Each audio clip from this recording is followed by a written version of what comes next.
Uma das ideias mais originais, talvez mesmo bizarra, de modificação do tempo, vem de uma minúscula companhia chamada Dinomat, dirigida pelo inventor independente Peter Cordoni.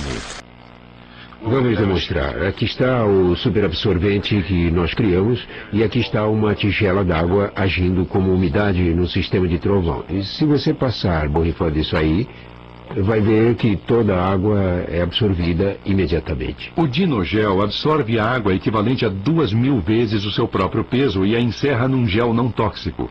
Quando o líquido solidifica, sua temperatura baixa uns 10 a 15 graus. Essas duas propriedades únicas poderiam potencialmente retirar a energia de uma nuvem de tempestade ou de furacão.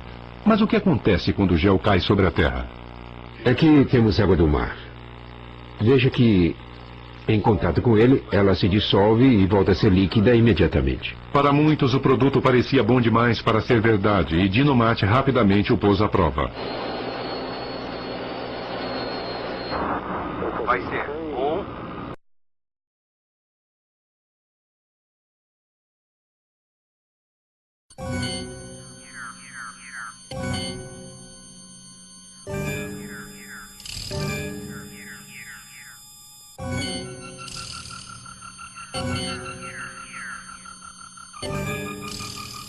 Rapidamente o pôs à prova.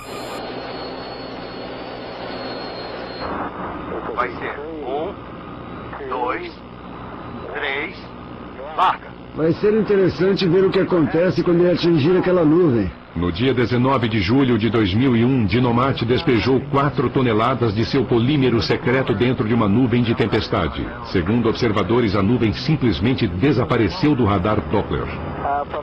Isso daqui parece que perdemos um bom pedaço. Achei legal. Quando adicionado a uma nuvem, o dinogel suga a água e o vapor d'água. Devido ao peso dessa nova aquisição, as bolhas de gel simplesmente despencam do céu. A teoria de Dinomat era a de que o dinogel poderia ser adicionado diretamente ao olho de um furacão. O gel capturaria o vapor d'água nas regiões superiores do furacão e o arrastaria para a superfície do oceano, privando a tempestade da energia que ela recebe de seu motor de condensação. Mas tal como acontece com o borrifamento de nuvens, a eficácia do dinogel é difícil de ser provada. O comportamento das nuvens é imprevisível demais para gerar resultados conclusivos. Mesmo que funcione, os furacões são grandes e alguns cientistas da Divisão de Pesquisa de Furacões da NOAA resolveram fazer alguns cálculos básicos e chegaram à conclusão de que, para controlar um furacão de tamanho médio, seria necessário tanto desse negócio que precisaríamos de 350 a 400 aviões de transporte C-5. Nem sei se a Força Aérea tem 400 C-5. Além disso, usar o dinogel em larga escala não sairia barato. Borrifar um só furacão poderia custar milhões de dólares, apenas em material. E as consequências que poderão advir se uma experiência como essa for aplicada incorretamente? Não seria a primeira vez. Na noite do dia 5 de agosto de 1952, a RAF enviou planadores especialmente modificados para o distrito de Lynmouth, no sudoeste da Inglaterra.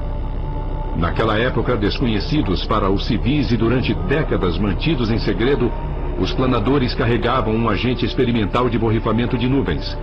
O plano era soltá-lo dentro de uma tempestade que se aproximava. No espaço de 24 horas, 35 pessoas morreram e 420 ficaram desabrigadas.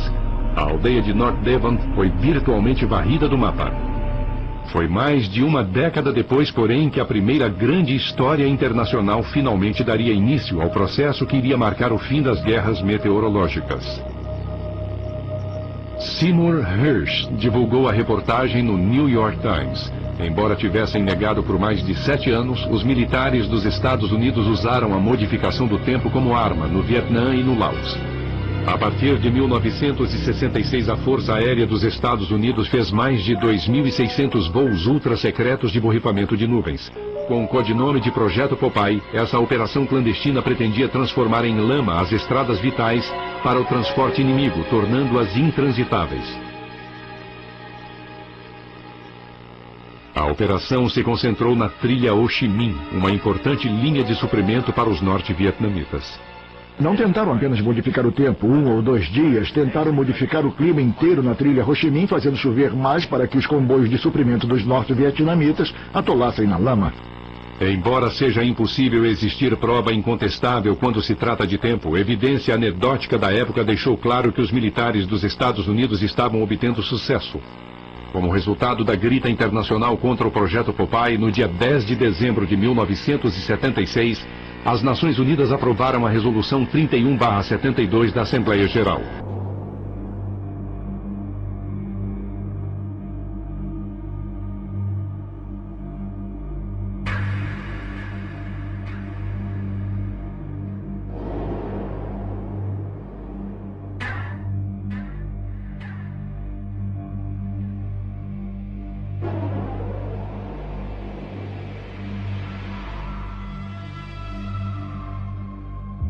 De dezembro de 1976, as Nações Unidas aprovaram a Resolução 31/72 da Assembleia Geral. Ela explicitamente baniu o uso da modificação do tempo em situações de guerra. As guerras do tempo estavam acabadas, pelo menos temporariamente. Mas mesmo depois de experiências mortais, de esquemas secretos militares, de censura política e de progressivo ceticismo científico, os modernos fazedores de chuva ainda persistem.